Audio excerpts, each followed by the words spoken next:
Carolina Amber Alert for a child abduction. The Wake County Sheriff's Office is searching for a Bentley Gunner Stansel. Bentley is a 9-year-old white male, approximately 4 feet 7 inches tall, weighing 75 pounds. Hazel eyes.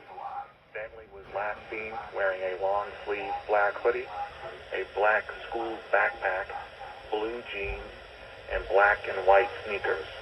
The abductor is unknown. Bentley was last seen traveling east on Wendell Boulevard on foot from the Hardee's restaurant in Wendell. If you have any information regarding this abduction, call the Wake County Sheriff's Office immediately at 919-796-3317 or 911 or star HP. This is an Amber Alert.